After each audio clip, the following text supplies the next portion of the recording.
Camaradas, eu estou acompanhando estarrecido aqui a situação da invasão da embaixada venezuelana por militantes venezuelanos. Tenho certeza que tem um brasileiro otário no meio dessa porra. É, o que é algo complicado, né? Pensando que a Convenção de Viena ela estabelece, inclusive, que um território de embaixada, não de consulado, mas um território de embaixada, ele é um território inviolável por parte do país que a compenetra, né? que a compreende. Então, por exemplo, a embaixada venezuelana no Brasil, ela é inviolável, ela é um território venezuelano no Brasil. A mesma coisa a embaixada brasileira lá em Caracas, também é um território inviolável brasileiro na Venezuela. E qualquer ato de desligamento de luz, desligamento de água, cerceamento, patrulhamento interno não pode acontecer, então tem que ter forças armadas cuidando da área externa e da área interna. Normalmente são esses os acordos que se fazem entre os países. Em tempos de tranquilidade também você libera, tudo bem, você facilita o trânsito entre as pessoas, sabendo que as leis que valem dentro do território são as leis diferentes da que valem o que vale dentro de um território é a lei desse país, de um território de uma embaixada, né? E a Convenção de Viena ela é bem específica nisso. Então, você pensar que o Brasil, o governo, Itamaraty, não reage com força e energia contra essa invasão, mostra com que o Brasil não queira ter boas relações com a Venezuela. E quando eu falo Brasil, é o governo do Jair Bolsonaro, daí mesmo se fosse o governo de Nicolás Maduro, né? Se a embaixada brasileira fosse ocupada por militantes pró-Lula, sei lá, tá bom? Pró-Ciro, pró qualquer outro cara aí que seja diferente do Bolsonaro, né? Então, isso pode ser até interpretado como um ato de guerra em última instância, tá? E, sinceramente, nós não estamos... Primeiro que não precisamos de uma guerra, e não estamos preparados para isso também, tá? Curioso também pensar que isso está acontecendo durante a semana em que os BRICS estão reunidos aqui no Brasil. É a cúmbre dos BRICS, né? A cúpula dos BRICS, que são os BRICS, né? Brasil, Rússia, Índia, China, África do Sul. Né? Antes era BRIC, depois virou BRICS, por causa da África do Sul, que é South Africa. Né? Então, todos eles aqui, o presidente da África do Sul, o Putin está aqui, o Xi Jinping está aqui, o primeiro-ministro da Índia, o Bolsonaro também está lá. Está começando, inclusive, desde ontem, parece que começaram as relações, as reuniões bilaterais, que vão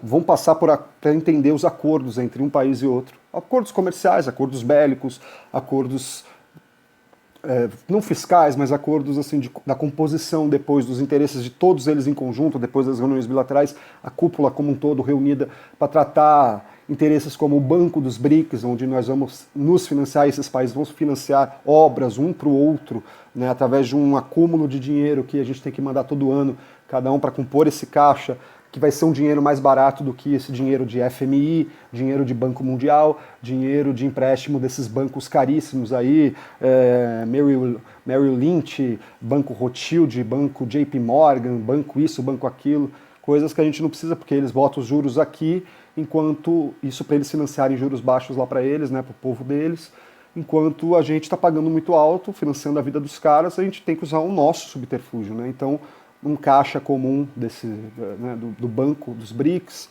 talvez até, de repente, um dia, um parlamento dos BRICS, né, em que a gente possa conversar com com a Eurásia, né, porque quase tudo com o sul da África e América do Sul, todo mundo conversando, porque todos esses países em conjunto estão sendo sempre afetados pelo modo de vida imposto pelos Estados Unidos, Canadá e pela Europa Ocidental, né, então, e por parte do Oriente Médio também. Eu acho complicadíssimo o Brasil não agir com energia em relação a esse evento na Venezuela, né, no território venezuelano, né, da embaixada, porque, por exemplo, pela Convenção de Viena também, o governo, que o Brasil não reconhece, o governo brasileiro não reconhece o governo do Nicolás Maduro, reconhece o Juan Guaidó. Se eu não reconheço um país como país, um governo de um país, eu não vou negociar com esse país. E por um acaso, o Brasil tem trocas até agora, de janeiro, desde o governo Bolsonaro, início do governo Bolsonaro até agora, novembro, nós temos trocas na casa do superávit da balança comercial brasileira em quase 700 milhões. A gente trocou com eles, a gente vendeu para a Venezuela, o governo Bolsonaro vendeu para a Venezuela 980 milhões, mais ou menos, e trouxe de volta 200 e poucos milhões que a gente comprou deles. Batendo, a gente está no lucro. Quer dizer, mesmo no governo trágico do Bolsonaro e mesmo no governo comunista, ditatorial, venezuelano, a gente ainda troca com eles. Veja, se eu não reconheço esse cara, um cara ali como governo, eu não tenho que trocar com ele. O Bolsonaro devia estar agora sentado, sabe com quem? Com o Juan Guaidó e tentando fazer negócio com o Juan Guaidó. Mas o que o Juan Guaidó tem para oferecer?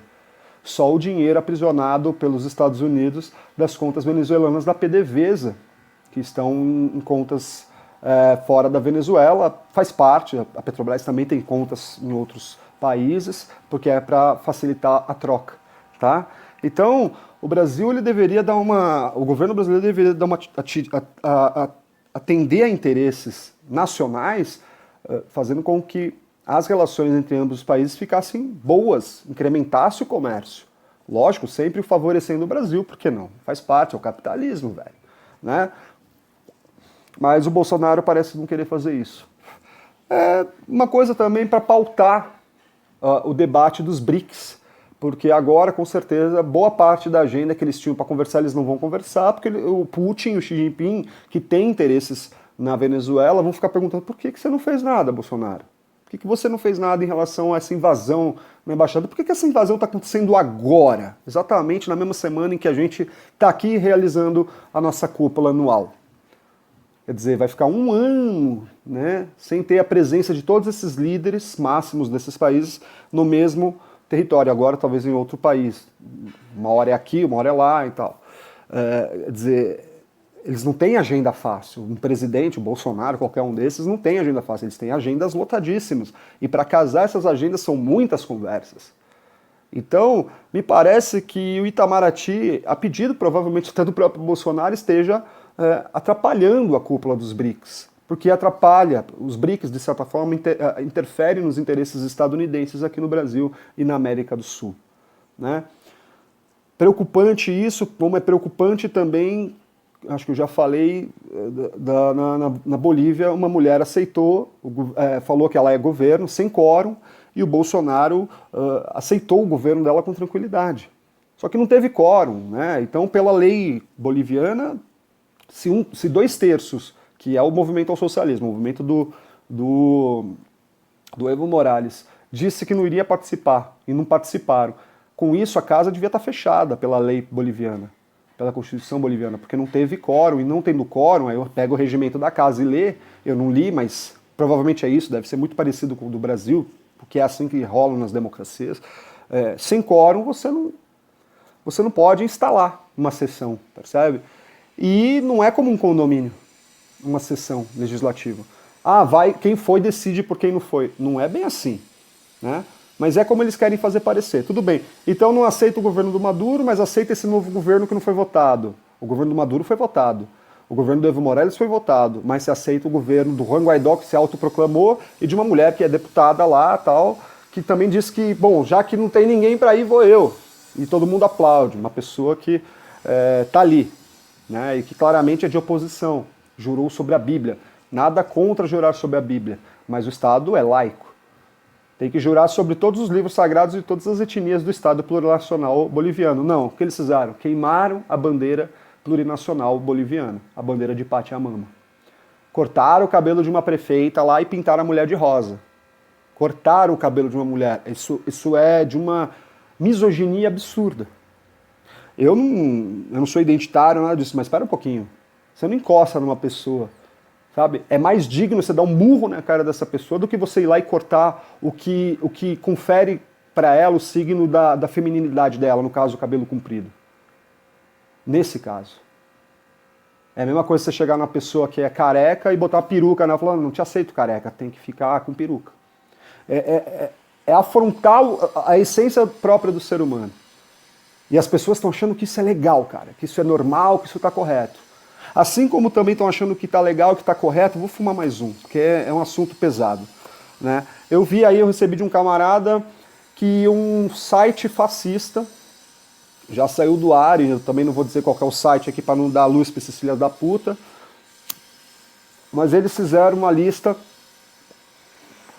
dos militantes antifascistas brasileiros. E nessa lista compreende endereço das pessoas, telefone, local onde a pessoa estuda, local onde ela trabalha e local onde elas frequentam, bares, bibliotecas, baladas, esse tipo de coisa.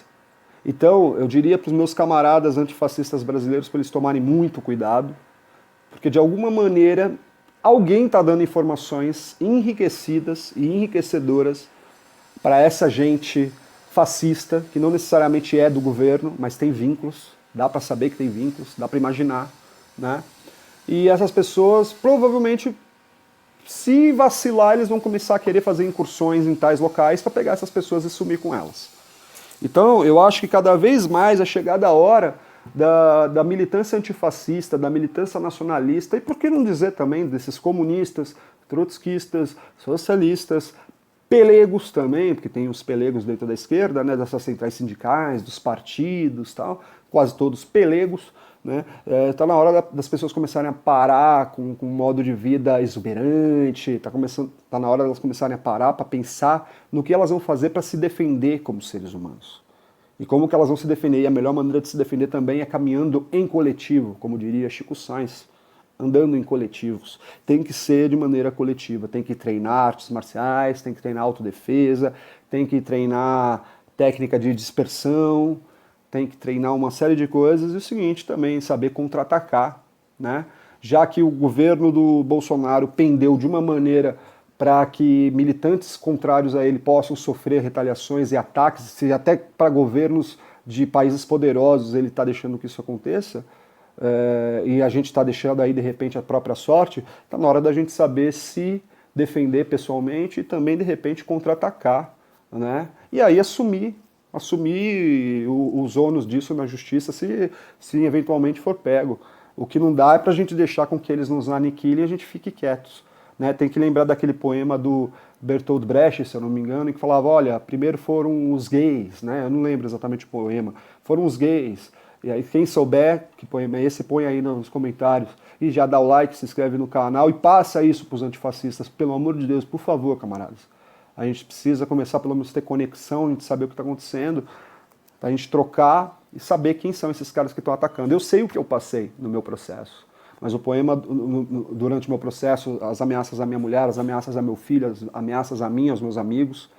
Então, a gente precisa trocar informação e caminhar cada vez mais conjuntamente. A gente precisa dar um grande cala-boca para esses caras, para eles voltarem para a casinha fascista deles e não saírem mais de lá. Né? O problema do Bertolt Brecht fala, primeiro foram, sei lá, os homossexuais, eu não fiz nada, eu não falei nada. Aí depois foram as mulheres, aí eu não falei nada. Depois foram os desempregados, eu não falei nada. Depois foram os velhos, eu não falei nada. E quando foi a minha vez, não tinha mais ninguém para falar nada por mim. Percebe? É isso que acontece no regime fascista.